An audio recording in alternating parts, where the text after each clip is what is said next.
الحمد لله نحمده ونستعينه ونستغفره ونؤمن به ونتوكل عليه ونعوذ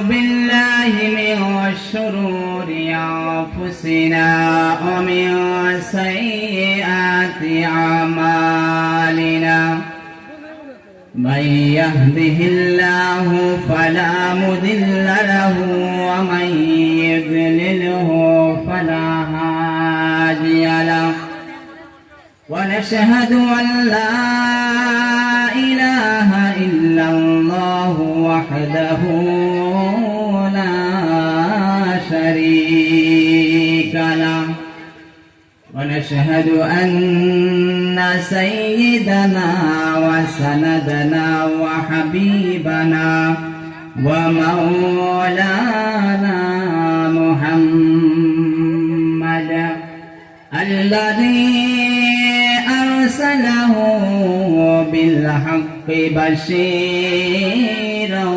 ونذيرا وداعيا إلى الله بإذنه وسراجا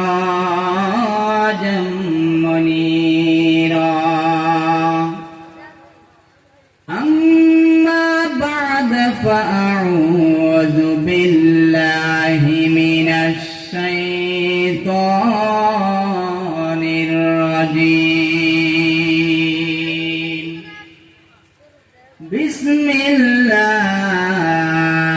الرحمن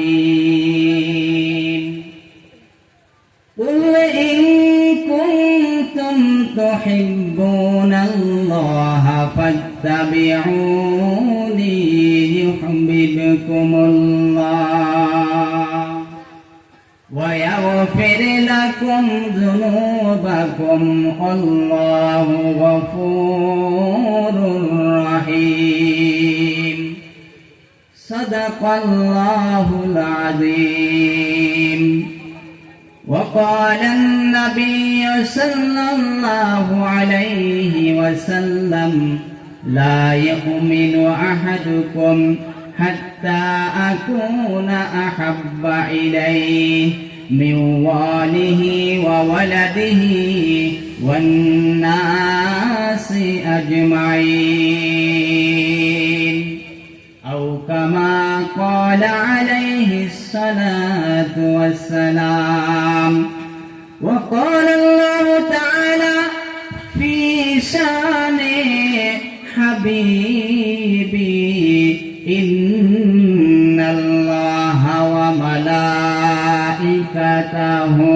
يصلون على النبي يا أيها الذين آمنوا صلوا عليه وسلموا تسليما اللهم جوري مولانا محمد وعلى آل سيدنا مولانا محمد يا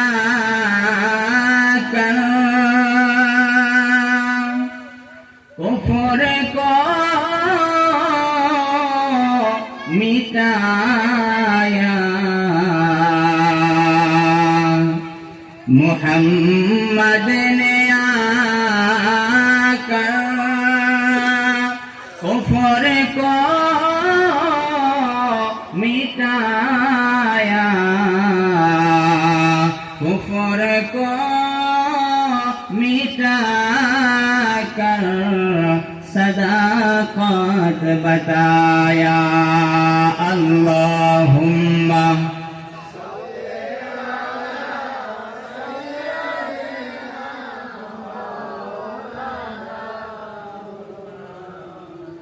وعلى آل سيدنا مولانا محمد এসো এসো মায়ার উম্মত বসো নবীর মাহফিলে এসো এসো মায়ার উম্মত বসো নবীর মাহফিলে নবী সারা উপায় নাই গো রোজ হাসরের ময়দানে আল্লাহুম্মা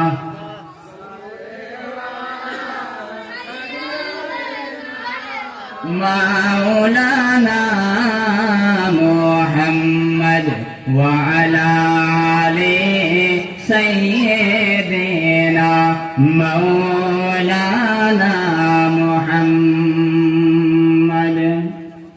সম্মানিত আজকের এই পবিত্র বাপুর বিটা চান্দামারি কবরস্থানের উন্নতি কল্পের 2তম বার্ষিক ধর্মসভার মহামান্য জ্ঞানী গুণী সভাপতি সাহেব, এই স্টেজে বসে থাকা উলামা ইকরাম এবং সম্মুখে বসে থাকা এই অঞ্চলের মুরব্বিয়ান ইজাম, নওজোয়ান ভাই বন্ধু সকল, পর্দার আড়াল থেকে আলোচনা শুনছেন দিনদার ইমানদার মা ও বোনেরা, মহান আল্লাহ তাআলার দরবারে লক্ষ কোটি শুকরিয়া যে মহান আল্লাহ তাআলা আমাদেরকে অত্যন্ত দয়া ও মায়া করে ভালোবেসে আল্লাহ তাবারক তাআলা আমাদেরকে মানুষ হিসাবে দুনিয়ার ভিতরে পাঠাইছেন। বলেন না সুবহানাল্লাহ। আল্লাহ তাআলা আমাদেরকে গরু বাছুর জীব জন্তু পশু পাখি না বানিয়ে আল্লাহ যদি ইচ্ছা করতেন পশু পাখি বানাইতে পারতেন, পারতেন না গো? পারতেন। কিন্তু আল্লাহ তাআলা আমাদেরকে মহব্বত করেছেন, ভালোবাসছেন, তাই পশু পাখি হিংস্র প্রাণী না বানিয়ে আল্লাহ কি করেছেন? মানুষ কুলে জন্ম দিয়েছেন, আশরাফুল মখলুকাত করে বানাইছেন। সেই আল্লাহ তাবারক তাআলা আমরা অন্তর থেকে একবার তেনার শুকরিয়া আদায় করি আলহামদুলিল্লাহ। আরো জোরে বলি ভাই আলহামদুলিল্লাহ। রাসূল পাক সাল্লাল্লাহু আলাইহি ওয়াসাল্লামের প্রতি দরুদ পড়ি সাল্লাল্লাহু আলাইহি ওয়াসাল্লাম। মহতরম দোস্ত আজিজ, আল্লাহ তাবারক তাআলা আমাদেরকে আশরাফুল মখলুকাত, সমস্ত মখলুকাতের মধ্যে সেরা, সমস্ত মখলুকাতের মধ্যে শ্রেষ্ঠ করে আল্লাহ আমাদেরকে বানাইছেন। তাতে আমরা খুশি না বেজার গো? হ্যাঁ, একটু আওয়াজ করে বলেন খুশি না বেজার? আলহামদুলিল্লাহ। তো আল্লাহ তাআলা আমাদেরকে আশরাফুল মখলুকাত বানানোর পর আল্লাহ তাবারক তাআলা এমন একজন নবীর উম্মত করে আমাদেরকে দুনিয়াতে আনছেন যে নবী সমস্ত নবীগণের সেরা। বলেন না সুবহানাল্লাহ। এমন একজন নবীর আমরা উম্মত হতে পেরেছি যে নবীর উম্মত হওয়ার জন্য সমস্ত নবীগণ পর্যন্ত আল্লাহর কাছে দরখাস্ত করেছেন যে ওগো আল্লাহ, আমাকে যদি নবী না বানিয়ে যদি উম্মত করে দুনিয়াতে পাঠাইতেন আখির জামানার পয়গম্বরে, তাহলে কত না আমাদের সৌভাগ্য হতো। আমরা কি দরখাস্ত করছি নাকি গো? আল্লাহর কাছে কোনদিন দরখাস্ত করেছি? করি নাই। আল্লাহ তাবারক তাআলা আমাদেরকে দয়া করে মহব্বত করে সেই নবীর উম্মত করে আমাদেরকে পাঠাইছেন। মহতরম দোস্ত আজিজ, আমরা এত দামি নবীর দামি উম্মত, দামি নবীর দামি উম্মত। আল্লাহ তাআলা বলতেছেন, বন্ধু আমার, দোস্ত আপনি শুনে রাখুন, আপনার যে উম্মতেরা হবে যেই উম্মত গুলা হবে সেই উম্মতেরা যতক্ষণ পর্যন্ত জান্নাতে প্রবেশ করবে না, আমি আল্লাহ অন্য কোন নবীর উম্মত অথবা কোনকে জান্নাতে যাইতে দিব না। বলেন না সুবহানাল্লাহ। সেই উম্মত কেরা? আমরা না নাই? সেই উম্মত আমরা। আল্লাহ তাআলা বলেন, দোস্ত আমার, আপনি নবী যতক্ষণ পর্যন্ত ওই জান্নাতে প্রবেশ না করবেন, জান্নাতের প্রথম কাতারে আপনি নবী যদি না থাকেন, আমি এই পৃথিবীর অন্য কোন মানুষকে জান্নাতে যাইতে দিব না। সুবহানাল্লাহ। আমরা সেই নবীর দামি মাহতারাম দোস্ত আজিজ, যখন হাসরের মাঠ কায়েম হয়ে যাবে, একদিকে হাসরের মাঠ কায়েম হবে, আল্লাহ তাবারক তাআলা একদিকে বিচার শুরু করে দিবেন, তারাজু কায়েম করা হবে, ইনসাফের পাল্লা কায়েম করা হবে।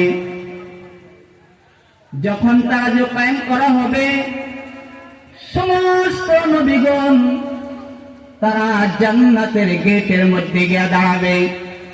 জান্নাতের গেটে গিয়ে দাঁড়াইয়া তারা বলবে, ও জান্নাতের ফেরেশতা, ও জান্নাতের ফেরেশতা, জলদি করে দরজা খুলে দাও, আমরা জান্নাতে প্রবেশ করব, জলদি করে দরজা খুলে দাও। ফেরেশতা ভিতর থেকে উত্তর করবেন, আপনি কে? আপনাকে যে চিনি না, আপনার পরিচয় দিন।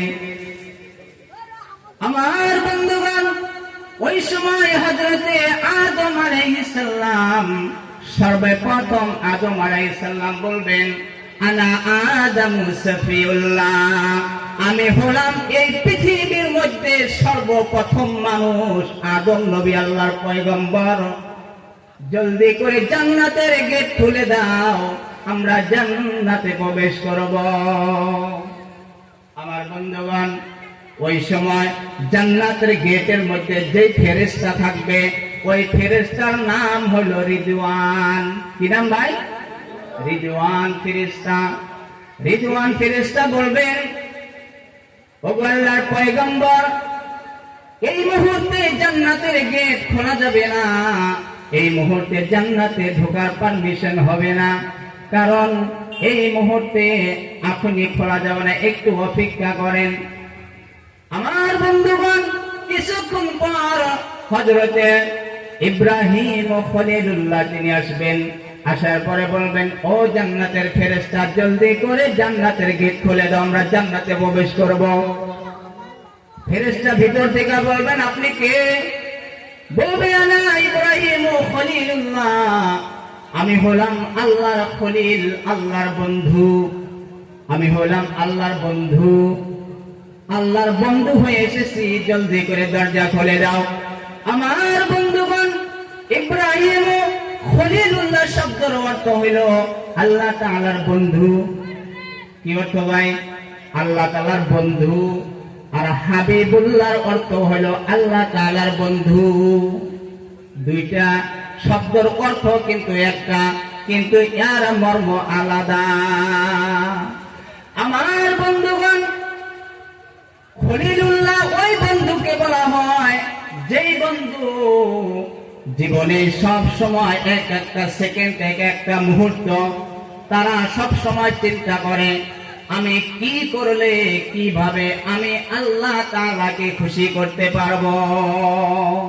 সব সময় তারা পেরেশান থাকে, কি করলে আল্লাহকে খুশি করা যায়, তারা এই ব্যস্ততে থাকে। এমনকি নিজেকে আগুনের মধ্যে দিতেও সে দ্বিধাবোধ করে না। ইব্রাহিম আলাইহিস সালাম আগুনে যান নাই গো? হ্যাঁ, আগুনের মধ্যে আসছিলেন না? নাই, আগুনের মধ্যে আসছিলেন। শুধু তাই নয়, ইব্রাহিম আলাইহিস সালাম তিনার সন্তান ইসমাঈল আলাইহিস সালামকে আল্লাহকে রাজি ও খুশি করার জন্য আল্লাহর রাস্তায় কুরবানি করেছেন। করছেন না গো? করেছেন। এই বন্ধুকে বলা হয় ইব্রাহিম ও খলিলুল্লাহ। আমার বন্ধুগণ, এবার হাবিবুল্লাহ যে শব্দ, হাবিবুল্লাহ ওই বন্ধুকে বলা হয় যেই বন্ধুকে খুশি করার জন্য স্বয়ং আল্লাহ তাআলা সমস্ত চেষ্টা করে। একবার জোরে জোরে বলেন না সুবহানাল্লাহ। বুঝতে পারছেন হাবিবুল্লাহ খলিলুল্লাহর মধ্যে তফাৎ? বুঝছেন গো? হাবিবুল্লাহ আমাদের নবীকে আল্লাহ সব সময় ডাকেন দোস্ত আমার, হাবিবুল্লাহ আল্লাহর বন্ধু, বন্ধু আমার। আর খলিলুল্লাহ বন্ধু, হাবিবুল্লাহ বন্ধু। কিন্তু পার্থক্য কোনখানে? খলিলুল্লাহ আল্লাহকে খুশি করবার নিয়ে জীবনে সব কিছু করে, আর হাবিবুল্লাহ ওকে বলা হয়, ওই বন্ধুকে বলা হয় যেই বন্ধুকে খুশি করার জন্য স্বয়ং আল্লাহ তাআলা চেষ্টা করেন। সুবহানাল্লাহ। আমার বন্ধুগণ, আমরা সেই দামি নবীর দামি উম্মত হয়েছি ভাই। আমরা সেই নবীর উম্মত হওয়ার পরে আমরা খুশি না বেজার? খুশি না বেজার গো? কথা বল না জ্ঞান? হ্যাঁ, নিশ্চয় আমরা খুশি। আমার বন্ধুগণ, হযরতে আবু তালিব আল্লাহর নবীর চাচা, আল্লাহর নবী যখন ইতিম হয়ে গেলেন, আল্লাহর নবী যখন ইতিম হয়ে গেলেন, আল্লাহর নবীর চাচা আল্লাহর নবীকে তখন দেখভাল করা শুরু করলেন। আমার বন্ধুগণ, ওই সময় আল্লাহর নবীর চাচা হযরতে আবু তালিব বলতেছে, ও ভাতিজা মুহাম্মদ, তোমাকে আমি এত মহব্বত করি কেন? তোমাকে এত আমি ভালোবাসি কেন? এত আদর করি কেন তুমি জানো? আল্লাহর নবী বলতেছেন, ও চাচা জান, আপনাকে আমাকে কি জন্য মহব্বত করেন একটু বলেন। আবু তালিব বলতেছেন, ও ভাতিজা মুহাম্মদ, তুমি যখন এই দুনিয়াতে আসছাও, তোমার মায়ের গর্ভ থেকে যখন দুনিয়াতে আসছাও, ওই সময় আল্লাহ তাআলা কিছুগুলা ঘটনা আমাদেরকে দেখাইছেন, যেই ঘটনাগুলা কোনোদিন চোখে দেখার নয়, যেই ঘটনাগুলা আমি আবু তালিব কোনোদিন জীবনে এই অন্তর দিয়া দিল দিয়া কোনোদিন ভাবতেও পারি নাই। এমন কিছু ঘটনা আল্লাহ আমাদেরকে সব দেখাইছেন। আমার বন্ধুগণ, আল্লাহর নবী বলছেন, ও চাচা যান, তাহলে কিছু একটু আমাকে একটু বলেন, আমিও একটু শুনি। আমার বন্ধুগণ, আল্লাহর নবীর চাচা আবু তালিব বলতেছেন, ও ভাতিজা মুহাম্মদ, তুমি যখন তোমার মায়ের গর্ভে ছিলে, তুমি যখন তোমার মায়ের গর্ভে ছিলে, সমস্ত পৃথিবীর মহিলারা যে সময় মা আমার বোনেরা যখন গর্ভবতী হয়, সন্তান পেটে ধারণ করে, তাদের চলাফেরা অনেক কষ্ট হয়, হয় কি হয় না গো? অনেক কষ্ট হয়। আমার বন্ধুগণ, আবু তালিব বলতেছেন, ও ভাতিজা মুহাম্মদ, তোমার মা যখন তোমাকে পেটের মধ্যে ধারণ করেছে, গর্ভ ধারণ করেছে, তখন তোমার মা এমন ভাবে থাকছে যে তাকে বোঝাই যাইতো না যে সে গর্ভবতী। বলেন না সুবহানাল্লাহ। এটা কার দয়া গো? আল্লাহর দয়া। আমার বন্ধুগণ, আবু তালিব বলতেছেন, ও ভাতিজা মুহাম্মদ, তোমার মা যখন তোমাকে গর্ভে ধারণ করেছে, দুনিয়ার যত মহিলা আছে তারা যখন গর্ভবতী হয়, গর্ভবতী হওয়ার পরে তাদের এমন অবস্থা হয়ে যায়, ইচ্ছা করলেই আগের মতো চলতে পারে না, ইচ্ছা করলেই আগের মতো খাইতে পারে না, ইচ্ছা করলে আগের মতো ঘুমাইতে পারে না। পারে না কি গো? পারে না। তাদের অনেক কষ্ট হয়। আমার বন্ধুগণ, আল্লাহর নবী চাচা বলেছেন, ও ভাতিজা মুহাম্মদ, তোমার মা যখন তোমাকে পেটের মধ্যে গর্ভধারণ করেছে, এই রকম কোনো ভাব হইতো না। দুনিয়ার মহিলারা যখন সন্তান পেটে ধারণ করে, ধারণ করার পর পেটটা একটু উঁচা হয়ে যায় এবং শরীরটা ভারী হয়ে যায়, চলাফেরা কষ্ট হয়ে যায়, ঘুম পাড়া কষ্ট হয়ে যায়, খাওয়া দাওয়া কষ্ট হয়ে যায়। আমার বন্ধুগণ, এইরকম যখন কষ্ট হয়ে যায়, কত সময় এইরকম হয়ে যায়, রাতের বেলায় এই ঠান্ডা মৌসুমে, শীতের মৌসুমে মা যখন সন্তান পেটে ধারণ করে নিয়ে সারাদিন কাজকর্ম করেছে, দিনের বেলায় কাজকর্ম করেছে, সন্ধ্যা বেলায় যখন রান্না বান্না শেষ করার পর, যখন রান্না বান্না শেষ করিয়া সকলকে খাওয়া দাওয়ার পর, যখন আমার মা আমার বোন যখন খেতে যায়, খেতে যাওয়ার পরে যদি 8 মাস কিংবা তো 9 মাসের বাচ্চা পেটের মধ্যে নিয়ে যখন খেতে বসেছেন, পেট ভরা খিদা নিয়ে খেতে বসেছেন, ওই সময়ের মধ্যে এমন হয়ে যায় সন্তান পেটের ভিতরে হাতি দিয়া গুতা মেরেছে, মারে না গো, হাঁটু দিয়া গুতা মেরেছে, পা দিয়া লাথি মেরেছে, বড়া পেটে ক্ষুধান্ত অবস্থায় মায়ের পেটের মধ্যে সন্তান হাঁটু দিয়া গুতা মারলো, পা দিয়া লাথি মারলো, লাথি মারার কারণে পেটের ভিতরে বেদনা শুরু হয়ে গেছে। আমার বন্ধুগণ, আমার মা, আমার বোনেরা, ওই সময় দেখবেন সুন্দর করে খাবারের প্লেটটা রেখে দিয়া চুপ করে ওখান থেকে উঠিয়া ওই বিছানায় গিয়া সুন্দর করে শুয়া শুয়া কান্দে, কান্দে লাগলো। আমার বন্ধুগণ, ওই সময়ের মধ্যে যদি ননদ থাকে অথবা দেওর থাকে, শ্বশুর শাশুড়ি থাকে, থাকার পরে যদি জিজ্ঞাসা করে, বউ তুমি কোথায় যাও, তুমি খাও না কেন, খিদা লাগে নাই নাকি? ওই সময় আমার মা, আমার বোন দেখবেন বলে, আমার কিছুই হয় নাই, খেতে মনে চায় না। এই কথা বলিয়া দেখবেন বিছানার মধ্যে শুয়ে শুয়ে চোখের পানি ফালাইতেছে, ফালাই না গো, ফালাইতেছে। আমার বন্ধুগণ, আপনার বিরুদ্ধে আমার বিরুদ্ধে কোন জাওয়ানের কাছে গিয়া বলে নাই আমার ছেলে আমাকে লাথি মেরেছে, কোন গার্জিয়ানের কাছে বলে নাই আমার ছেলে আমাকে লাথি মেরেছে, আমাকে ঘুষা দিয়েছে, তার জন্য আমি ব্যথা পেয়েছি। কোনদিন আপনার জন্য বিরোধিতা করে নাই, কোনদিন আপনার জন্য নালিশ করে নাই, বিচারও চায় নাই। আমার বন্ধুগণ, আমরা সেই মায়ের গর্ভ থেকে এই দুনিয়াতে আসছি। আমার বন্ধুগণ, আল্লাহর নবী সাল্লাল্লাহু আলাইহি সাল্লাম বলতেছেন, ও দুনিয়ার মানুষেরা, তোমরা কি করো? তোমার মা বাবার খেদমত করো, তাদেরকে ভালোভাবে আদর যত্ন করো, তাদের সাথে ভালো ব্যবহার করো।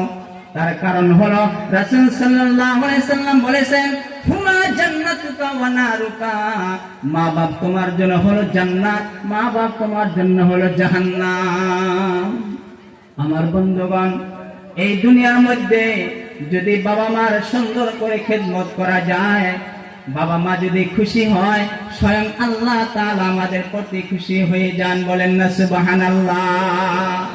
আর বাবা মা যদি ছেলে সন্তানের প্রতি নারাজ হয়ে যায়, তখন আমার আল্লাহ তাআলা নারাজ হয়ে যান। আমার বন্ধুগণ, অনেকেই মা হারা হয়েছে, অনেকে বাবা হারা হয়েছে। সেই মা সেই বাবা কত কষ্ট করে আমাদেরকে লালন পালন করিয়া এই দুনিয়ার মধ্যে অনেক বড় করিয়া আমাদেরকে দুনিয়ায় রেখে তারা আজকে বিদায় হয়েছেন না গো। অনেকে মা হারা হয়েছে, অনেকেই বাবা হারা হয়েছে। আমার বন্ধুগণ, আজকে এত সুন্দর একটা প্যান্ডেল সাজানো হয়েছে, আজকে দেখেন ধর্মসভায় মানুষ নাই। কি দুর্ভাগ্য, আফসোসের কথা, এত বড় করে প্যান্ডেল দেওয়ার পরে যদি মানুষ না আসে, তাহলে আল্লাহর কাছে গিয়া আমরা কি জবাব দিব? জবাব দিতে পারবো গো? পারবো না। আমার বন্ধুগণ, আপনাদেরকে হাতে পায়ে ধরে বলে যাই, আমার বন্ধুগণ, কিছুদিন আগে আমি একজনের কাছে গিয়েছি, আমার সম্পর্কে চাচা হয়, তার নিকটে একটু বসেছি। বসার পরে চাচা আমার কাছে তার মনের আবেগ প্রকাশ করতেছে, বলতেছে, ভাতিজা, 4-5টা পোলাপান, আমার 4-5টা পোলাপান সকলে কামাই করে, কিন্তু মাঝে মধ্যে টাকা চেয়ে নিয়ে বাজারে যাইতে হয়। কোন সময় এরকম অবস্থা হয়, আমার 200 টাকার প্রয়োজন, 500 টাকার প্রয়োজন। আমি যখন চাই আমাকে 50 টাকা বাহির করিয়া দেয়, 100 টাকা বাহির করিয়া দেয়। আমার বন্ধুগণ, আমি যখন ওই চাচার মুখের দিকে তাকাইছি, চাচার চোখের দিকে যখন দেখলাম, চোখের মধ্যে পানি ঝরঝর করে পড়তেছে। আমার বন্ধুগণ, আমি যখন দেখার পর আমি বললাম, চাচা, আমি একটা কথা আপনার কাছে থেকে শিখে নিলাম, কারণ আমারও বাবা আছে, মা নাই। আমার বাবা আমার কাছে মাঝে মধ্যে টাকা চায়, আমার বাবা আমার কাছে চায়। চাচাকে বললাম, চাচা, আজকে আপনার কাছ থেকে শিখে নিলাম যে আমার বাবাকে আমি টাকা চাওয়ার আগে দেওয়ার জন্য চেষ্টা করব। আমার বন্ধুগণ, অনেকেরই মা হারা হয়েছে, অনেকেরই বাবা আছে, অনেকেরই বাবা হারা মা আছে। আমার বন্ধুগণ, সব সময় বাবা মার খেয়াল রাখবেন, বাবা মার সাথে ভালো ব্যবহার করেন। এই যে ঠান্ডার মৌসুমে যদি মায়ের জন্য একটা সুন্দর দেখে একটা কম্বল কিনে এনে মাকে যদি হাদিয়া দেন, মা খুশি হবে না নারাজ হবে গো? নিশ্চয় খুশি হবে। আর মা যদি খুশি হইয়া আল্লাহর কাছে যদি একটু হাত তুলে দোয়া করে, আমার বন্ধু, সঙ্গে সঙ্গে আল্লাহর দরবারে মঞ্জুর হয়ে যায়। আমরা ইনশাল্লাহ করবো তো নাকি গণ? আমাদের বাবা মার প্রতি লক্ষ্য রাখবো ইনশাল্লাহ, নাকি গণ? আমার বন্ধুগণ, যেই কথাটা বলতেছিলাম, আবু তালিব বলতেছেন, ও ভাতিজা মুহাম্মদ, তোমার মা যখন তোমাকে গর্ভে ধারণ করেছে, দুনিয়ার কোন মহিলাদের মতো তোমার মা ছিল না। তোমার মাকে আল্লাহ এত রহমত দান করেছে, এত ভালোবেসেছেন। একদিন ওই জমজম কুয়া থেকে পানি নিতে গিয়েছেন। কোন কুয়া ভাই? জমজম কুয়া। ওই জমজম কুয়া থেকে সমস্ত মহিলা কুয়া থেকে পানি বালতি দেয়া পানি উঠায়। পানিটা অনেক নিচে গিয়েছে। এবার সমস্ত মহিলারা বালতি দেয়া পানি উঠাইয়া যখন বাড়িতে নিয়ে আসে, ওই সময় আল্লাহর নবীর মা হযরতে আমিনা রাদিয়াল্লাহু তাআলা আনহা ওই কুয়ার নিকটে যায় পানি আনার জন্য। আমার বন্ধুগণ, আল্লাহর নবীকে পেটের মধ্যে নিয়ে যখন ওই কুয়ার কাছে গেছে পানি নেওয়ার জন্য, আল্লাহ তাআলা তিনি তো রহমান, তিনি তো রাহিম, তিনি সবকিছু দেখেন। আমার বন্ধুগণ, সঙ্গে সঙ্গে কুয়ার সেই নিচ থেকে পানিগুলা আস্তে আস্তে উপরে উঠে এমন ভাবে রয়েছে, আমিনা রাদিয়াল্লাহু তাআলা আনহা এইভাবে বালতি দিয়া পানি নিয়ে আসতেছেন। বলেন না সুবহানাল্লাহ। আমার বন্ধুগণ, সমস্ত মহিলারা দেখার পর তারা সব সময় চিল্লাচিল্লি করা শুরু করে দিয়েছে, হাই হাই, আমরা কি দেখলাম, আমরা কি দেখলাম আজকে? আমরা পানির নামে তো তলে থেকে বালতি দিয়া উঠাইয়া আমিনা এসে যখন কুয়ার ধারে দাঁড়িয়েছে, সঙ্গে সঙ্গে পানিটা উপরে উঠে গিয়েছে। তারা চিল্লাচিল্লি করা শুরু করে দিয়েছে। আমার বন্ধুগণ, যখন চিল্লাচিল্লি করে, তার ভিতরে একজন মহিলা বলে, ও আমিনা বোন, তুমি একটু এখানে দাঁড়াও, কারণ তুমি যদি এই কুয়ার কাছে দাঁড়িয়ে থাকো, পানিটা উপরে ওঠে, আমরা সহজে পানি নিয়ে যাইতে পারি। আমার বন্ধুগণ, তাহলে চিন্তা করেন, আল্লাহ তাআলা আল্লাহর নবীকে কতই না ভালোবাসছে। বাসেন নাই? আমরা সেই নবীর উম্মত, আমরা সেই দামি নবীর দামি উম্মত। আমার বন্ধুগণ, আল্লাহ নবীর চাচা আবু তালিব বলতেছেন, ও ভাতিজা মুহাম্মদ, তোমার দাদা আব্দুল মুত্তালিব যখনই কোনো দোয়া করতেন, আল্লাহর কাছে যখন কোনো দোয়া করতেন গো, ওই সময় তোমার মাকে ডেকে ডেকে এনে তোমার দাদার নিকটে বসাইয়া ওই সময় আল্লাহর কাছে দোয়া করতেন। আর বলতেন, আমিনা রে, তুই যদি আমার নিকটে বসে থাকিস, আমি আল্লাহর কাছে যদি দোয়া করি, আমার মনে হয় দোয়াটা আল্লাহ কবুল করে নিয়েছে।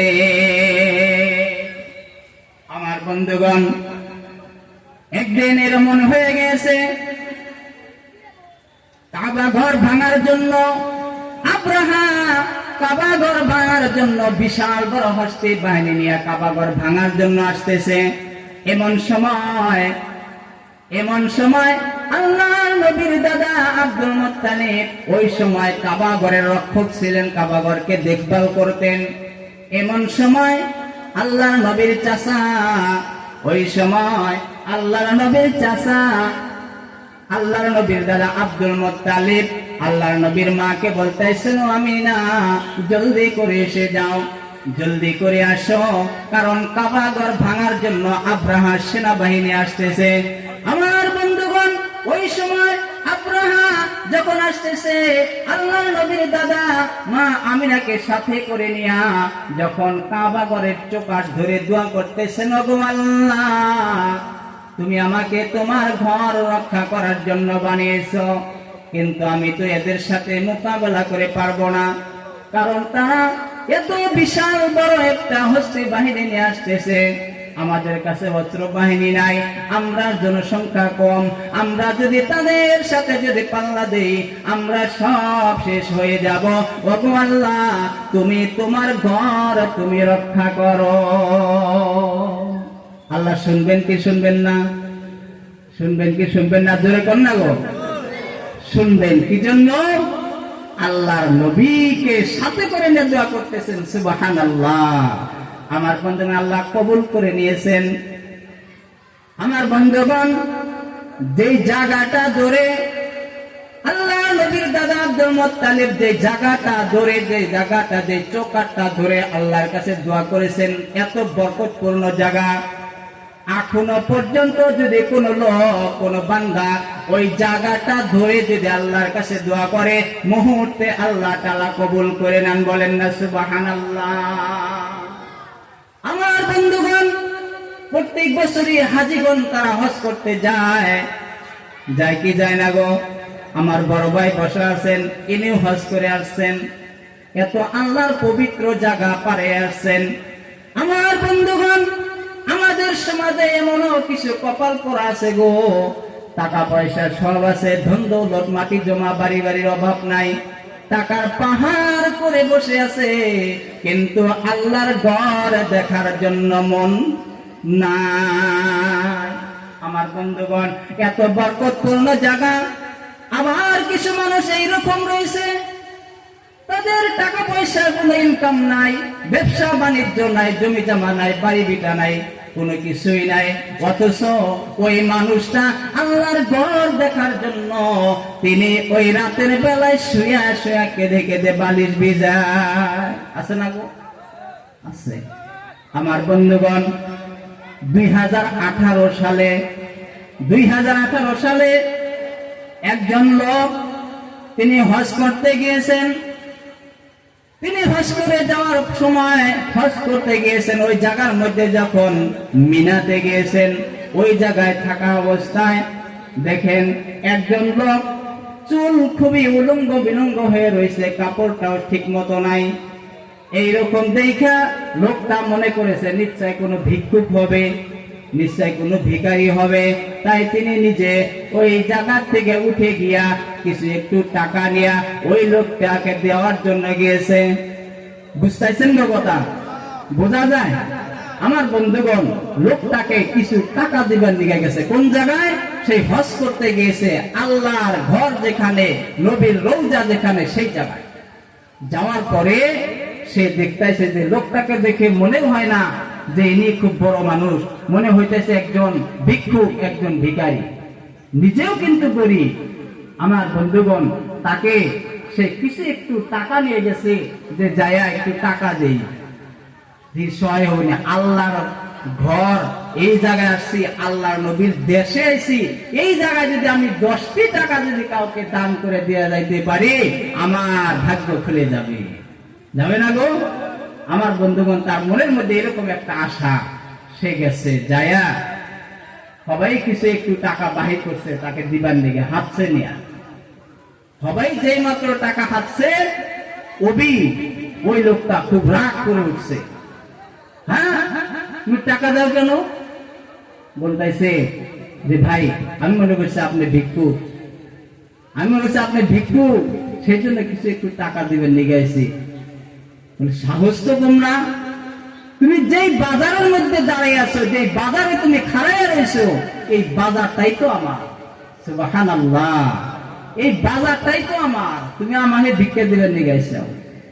আমার বন্ধুগণ, যখন দুইজনের মধ্যে কিছু তর্কাতর্কি আরম্ভ হইল, ওইখানে একজন আলিম ছিলেন, একজন হুজুর, তিনি গাড়ির থেকে নাইমা যায়া লোকটাকে, ওই যে লোকটা টাকা দিতে গিয়েছে, ওই লোকটাকে বলতেছে যে ভাই, আপনার বাড়ি কোনে? বলছে আমি অমুক জায়গায় থেকে আসছি। আপনাকে দেখা তো মনেও হয় না যে আপনি খুব একজন বড় মানুষ, আপনি যে মানে হজ করতে যেরকম একটা সামগ্রীর প্রয়োজন, যে বস্তুগুলোর প্রয়োজন, আপনাকে দেখে ওইরকম মনে হয় না। আপনি কই থেকে আসেন? বলে অমুক জায়গায় থেকে আসছি। আসার পরে বলতেছেন যে আপনি বাড়িতে কি কাজ করেন? বলতেছেন যে আমি বাড়িতে রিক্সা চালাই। কি চালাই ভাই? রিক্সা চালাই। তো হুজুর সাল্লাল্লাহু আলাইহি, হে আল্লাহ সেই আলিম হুজুর বলছে, তিনি মানে আচরিত হয়ে গেছে। রিক্সা চালায় বাড়িতে, আর রিক্সা চালায় এই আল্লাহর ঘর দেখার জন্য আসছে। কোন কথা নাই গো, সম্ভব? এত দূর, সেই মদিনা কত দূর, ওই মদিনায় রিক্সা চালায় যাওয়া কি কোন কথা নাকি গো? আমার বন্ধুগণ, হুজুর হুদাস হয়ে গেছে। কই কি আমার বন্ধুগণ, সে হুজুর বলছে রিক্সা চালা আপনি কিভাবে আসলেন এখানে? ওই লোকটা বলতেছে, হুজুর আমি যখন ছোট ছিলাম, সেই ছোট থাকাকালীন অবস্থা থেকে আমার স্বপ্ন ছিল, আমার দিলটা সব সময় কাঁদছে আল্লাহর ঘর দেখার জন্য, আল্লাহর নবীর রওজা দেখার জন্য, জিয়ারত করার জন্য আমার দিলটা সব সময় কান্দাকাটি করেছে। বলতেছে, হুজুর আমি যখন ছোট ছিলাম, আমার দেশের অনেক হাজীগণ তারা হজ করতে গিয়েছে, আমি তাদেরকে এগিয়ে দেওয়ার জন্য গিয়েছি।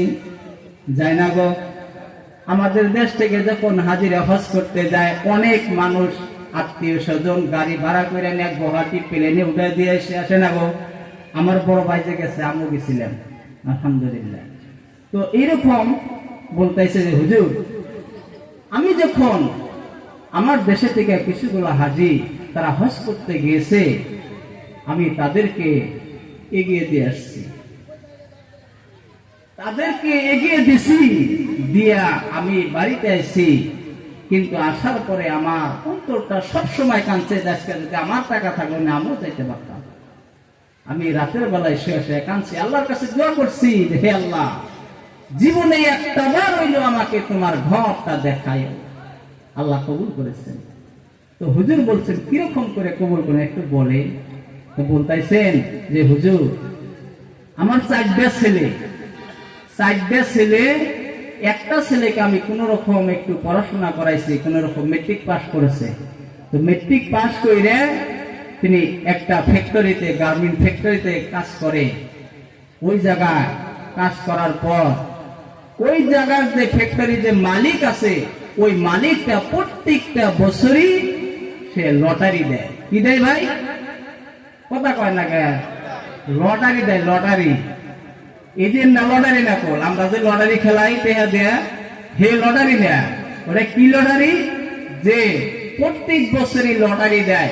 লটারি দিয়া যেই মানুষগুলার নাম আসে কর্মচারীর, ওই কর্মচারী গুলাকে ফ্রিতে, বিনা টাকায় ফ্রিতে তিনি ওই হজ করাইতে নিয়ে যায়। বলেন না সুবহানাল্লাহ।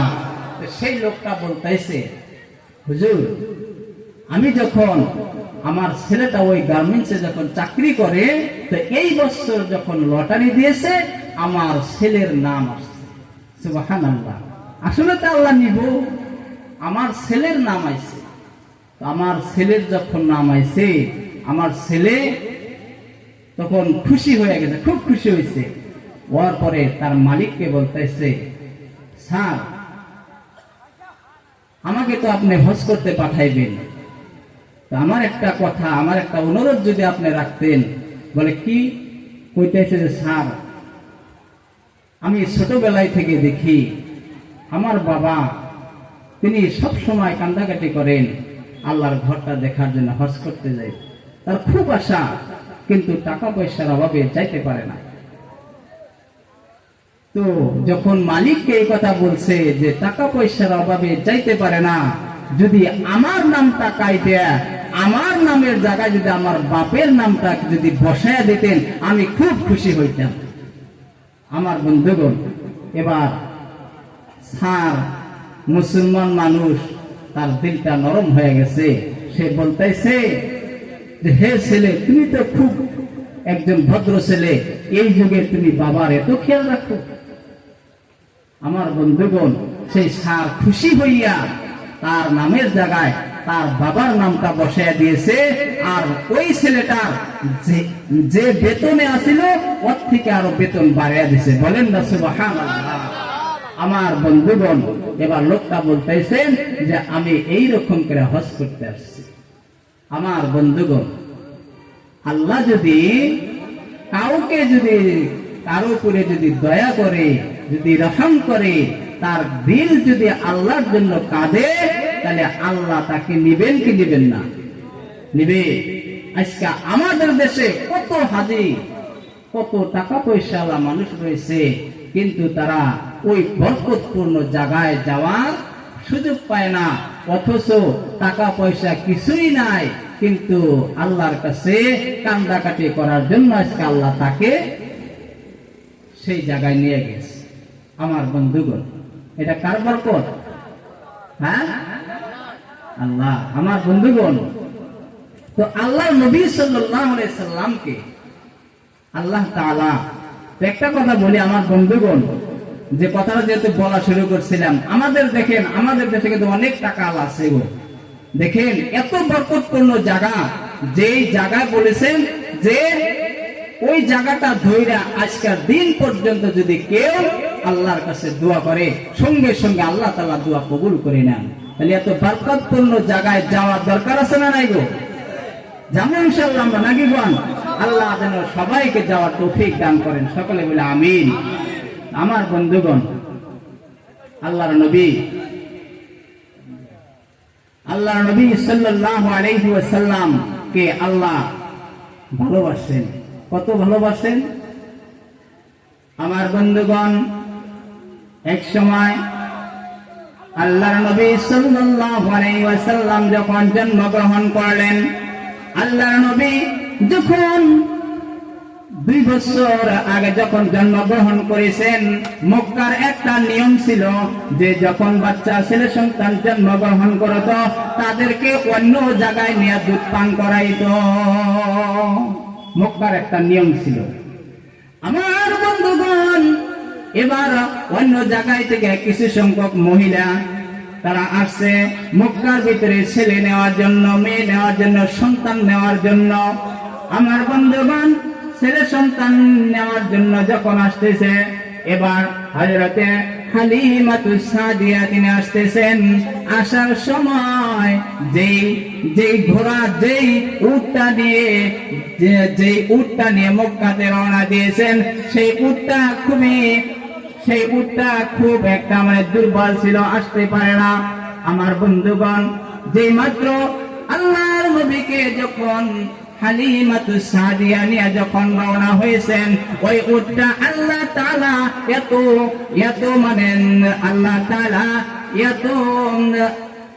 আল্লাহ তাবারক তাআলা ওই উটটার ভিতরে এত পাওয়ার দিয়ে দিয়েছেন, এত শক্তি দান করেছেন যে আসার সময় তিনি দুবার চলতে পারে না, কিন্তু যাওয়ার সময় সমস্ত উটের আগে আগে যায়। একবার চিৎকার মেরে বলেন না সুবহানাল্লাহ।